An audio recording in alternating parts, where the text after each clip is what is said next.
Now to collect everybody's phone. So now it's just your word against a billionaire.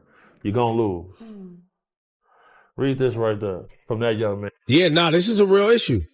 And I think Diddy's lawyers are right when you're talking about somebody who's not, supposed to not be able to be accessed in this way. And that's super scary. If he, in fact, woke up with a knife to his throat, I mean, that's... Ever wake up at 3 a.m. with your nerves screaming that something is wrong?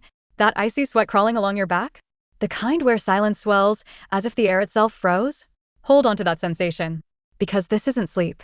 It's the scrape of a homemade knife dragging over concrete, inch by inch, closing in on your cell. And the figure gripping it isn't a bored inmate hunting chaos. He's a courier. And his delivery is unmistakable. No one erased Quad Studios. That's life for Sean Diddy Combs right now. Sealed inside Brooklyn's most notorious detention center. A place where walls don't just cage bodies, they preserve memory. Memory that refuses to disappear, no matter how long years stretch. The image of Tupac Shakur bleeding out on that floor after 5 gunshots still weighs. The image of Biggie Smalls folded in his car 6 months later, riddled with bullets in Los Angeles still burns. And the men locked beside Diddy weren't just witnesses to history. They were raised on it. So when steel kissed his throat in the black of night, it wasn't simple jailhouse menace. It felt like a tab, a debt unpaid, stamped 1994. And here's the twist. The world thinks Diddy's worst threat is court. But the past is pounding. That's only the starter. The entree is crueler.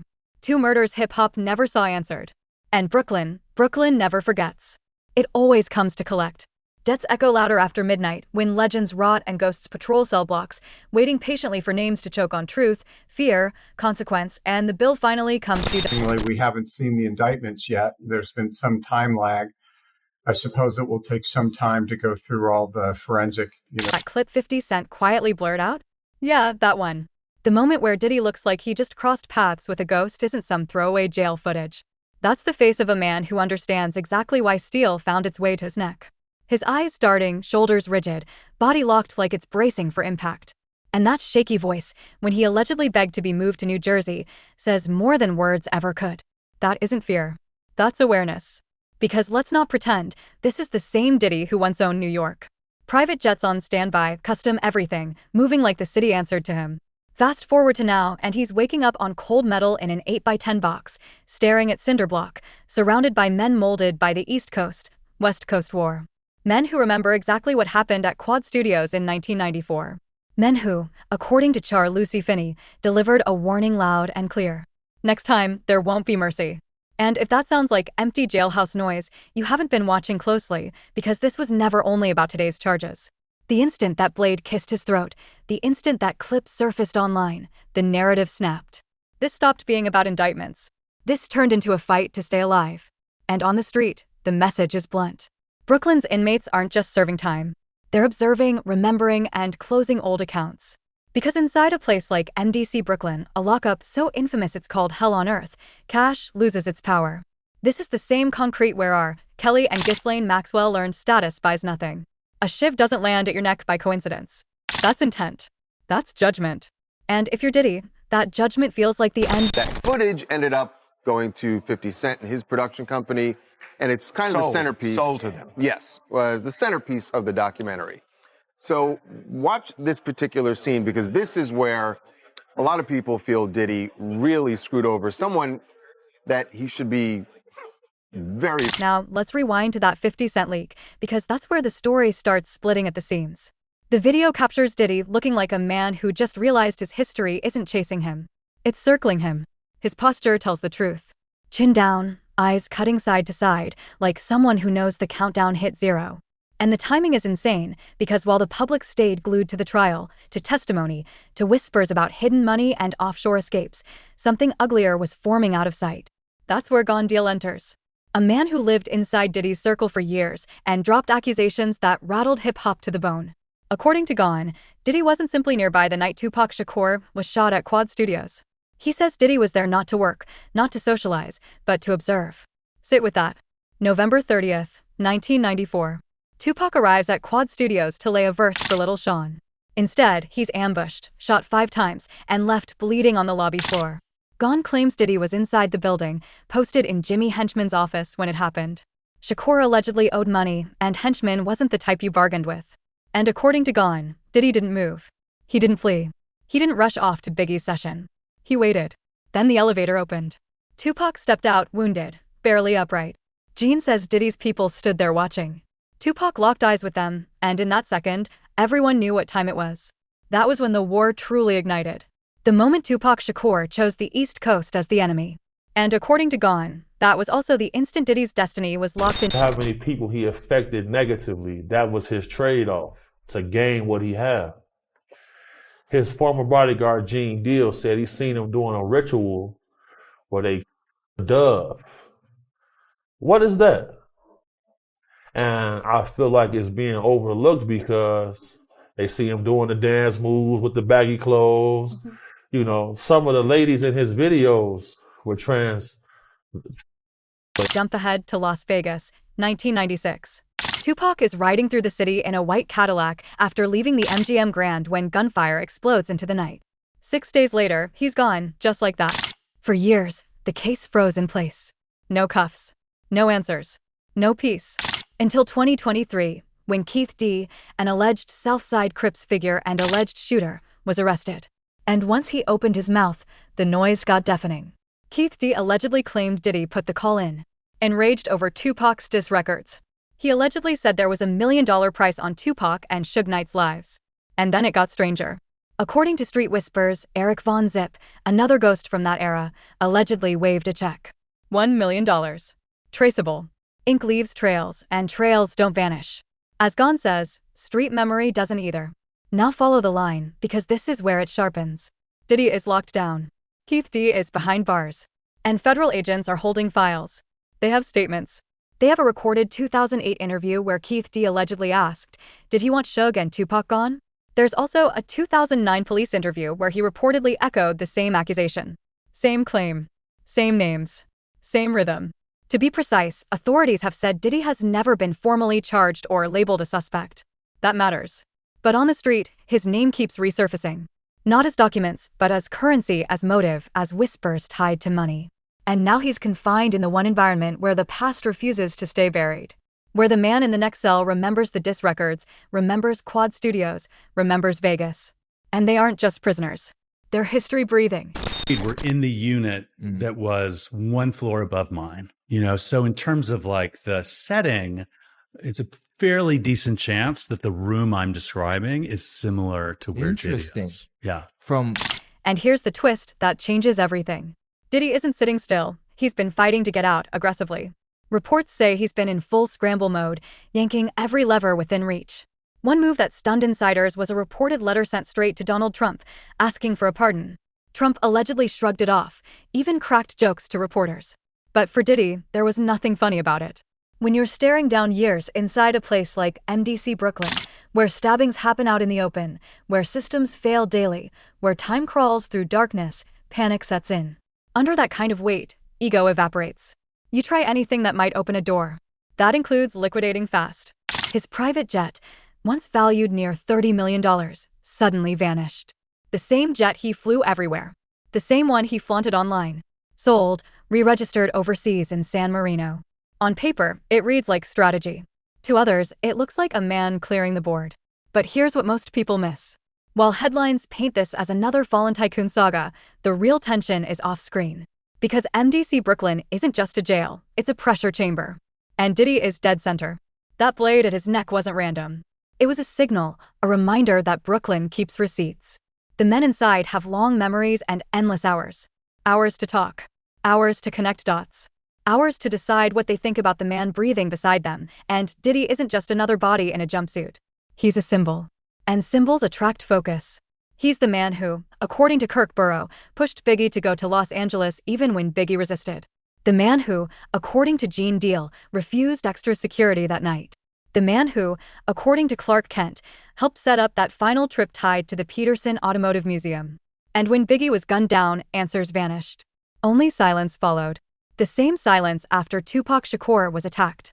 The same silence after federal raids hit his homes. The same silence when claims emerged about control, recordings, and power dynamics described during Cassie Ventura's testimony. Every time pressure rose, the response never changed. No clarity. No accountability.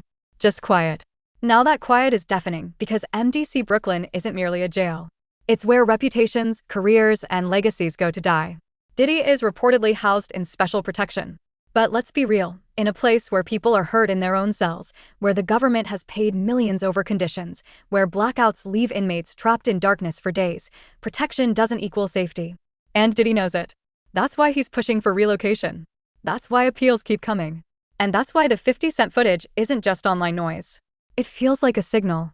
The streets are speaking, and the message is cleared up. Well, I mean, inmates have procedures all the time. I mean, you have folks there with cancer, you have folks there with, serious other chronic diseases. And sometimes it does require individuals to have surgery even while they're on pretrial. Time is tightening. Here's the part that really makes people think. Why keep him locked up if he's supposedly not a flight risk? Why deny bail when he has a multi-million-dollar home in Miami? Why hold him in a facility where the danger is obvious, unless there's another reason? Unless investigators are waiting, letting the pressure build. Letting old ghosts knock louder and louder, waiting for the moment the walls close in enough that he cracks, that he talks, that he gives them what they really want. A link, a name, a connection to Keith D and answers about Tupac Shakur. A confession buried in fear. Because let's stop pretending this is about adult services. This is about power. This is about violence. This is about two rap legends who lost their lives in a storm of bullets and a third man who was always close in the studio, in the headlines, in the rumors, and now he's sitting in a cell with a target on his back feeling the walls close in. The question isn't if Diddy's past is catching up to him. It's when. And in a place like MDC Brooklyn, when can mean a night. But here's what they're not saying out loud. According to insiders, federal authorities aren't just holding him over adult-related charges. That's the surface story. The deeper play they claim is that prosecutors are quietly stacking something bigger. A case that has nothing to do with parties or financial violations, but something far darker. And one name keeps resurfacing in those sealed conversations. Keith D, the man accused in the Las Vegas shooting. The man who in a reported 2008 federal interview allegedly said Diddy wanted Tupac Shakur and Suge Knight gone. The man who, according to old informant claims, said $1 million was offered to make it happen. Officially, the Las Vegas Metropolitan Police Department has said Diddy was never a suspect in Tupac's case. That matters. But read the wording closely. Never a suspect doesn't mean never discussed. It doesn't mean never examined. And in cases this old, this layered, that gap is where the truth usually hides. It's probably leaning towards guilt. Now, on the racketeering, I agree with you that the predicate acts may be found, but that's not all they need. There's an ultimate question. The first question on the jury verdict form is, do you find him guilty or not guilty of racketeering? Before you even get to the predicate acts, which you only get to if you find guilt, they could just be hung up on that question and say, this guy's not Tony Soprano. I am not convinced that I even want to find guilt. Here's the truth that keeps resurfacing. The appeals, the pardon pleas, the rushed sell-offs, none of it may actually change the outcome. Because while the public stays glued to headlines and spectacle, the real motion is happening quietly, out of view. And one detail keeps flashing red. Keith D's trial hasn't even begun yet. But federal agents aren't waiting for opening statements. They're listening. And according to people close to the probe, what they're hearing is this. Diddy's time behind bars isn't only punishment. It's leverage. Because when you're sealed in a cell with a mark on your back, when every morning feels unstable, when the men around you murmur about Quad Studios and Las Vegas 96, something shifts. Walls crack. People talk. And investigators understand that. That's why insiders say he's being kept exactly where he is, isolated, exposed, under relentless pressure, because the second fear outweighs loyalty, negotiations start. The instant a name slips, a link is suggested, a memory breaks loose, a different case begins to form. And don't get it wrong, the charges already on the table, those are just the doorway, the top layer. According to speculation, the deeper anxiety is whether a wider conspiracy is taking shape, one rooted in old grudges, old money, and a trail some believe leads back to Bad Boy Records. Which brings this straight back to Biggie, because this narrative was never only about Tupac. Federal attention, sources say, has hovered over both deaths for years, and the questions never changed. Why, as Kirk Burrow has asked again and again, did Diddy push Biggie to go to Los Angeles when Biggie didn't want to? Why silence his instincts, his fear, his repeated warnings about the West Coast? With the series, with the film. I mean, I think the intention is to give a more full-bodied experience to what happened, from the people that agreed to sit down and to participate. And I feel like the film asks a lot of questions, maybe more questions are asked than answers given. And here's the detail that still sends chills.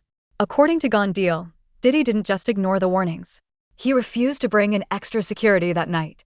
Not because cash was tight, Diddy's own team was heavily guarded. Biggie's convoy? Thin, exposed, vulnerable. And when Clark Kent, Biggie's DJ and close confidant, allegedly asked why they were even there, Biggie's answer, according to accounts, froze everyone in the room. It was set up by Sean and someone else. Let that sink in. Because if Diddy knew the risks, knew the threats, understood the long-standing East Coast, West Coast tensions, and still sent Biggie out with a skeleton crew, that's not negligence. That's something far darker. And sources say federal investigators are connecting the dots. Here's what's undeniable. Diddy's legal team has been fighting nonstop to get him out of MDC Brooklyn, calling conditions inhumane, dangerous, a violation of rights. Judges haven't budged. And it makes sense. Someone who spent decades surrounded by lawyers, fixers, and people who made problems vanish can only be reached by taking control away completely. Somewhere like the special housing unit in Brooklyn. A place where lights flicker, systems fail, and the men around you aren't just inmates. They're keepers of memory, witnesses to history. They haven't forgotten. The streets haven't forgotten. Investigators haven't forgotten. And the names Tupac Shakur and Biggie Smalls still hang heavy in the air. The longer Diddy stays, the more pressure mounts. He isn't just fighting a legal battle anymore. He's fighting for survival. Now imagine the two futures waiting outside those walls. In one, he serves his sentence quietly, says nothing, and emerges broken. No jets, no mansions, no influence. Just a former mogul living under whispers that never fade. A reputation crushed not just by charges, but by rumors of blood on his hands. Then there's the other future, the one that should haunt him. In that version, Diddy doesn't walk free. He walks out in cuffs, not for financial crimes, not for minor charges, but for a life taken. And the pieces are already in motion. Keith D's statements. Old informant reports. $1 million trail. A pattern that keeps pointing to the same names. Two rap legends, gunned down in their prime, both tied to Diddy in ways the world has never fully understood. And now the feds have time, resources, and a man in a cell running out of both. But here's the part that should make everyone pause. If investigators are truly building something bigger, if they're waiting for Diddy to crack, if prison pressure is being leveraged to flip or break him, then the real question isn't guilt or innocence. It's justice. Tupac Shakur and Biggie Smalls have been gone for decades. Families have waited. Fans have waited. The culture has waited. And if Diddy knows something, if he was involved, or if he holds answers the world has demanded for years, then maybe this isn't just about punishment.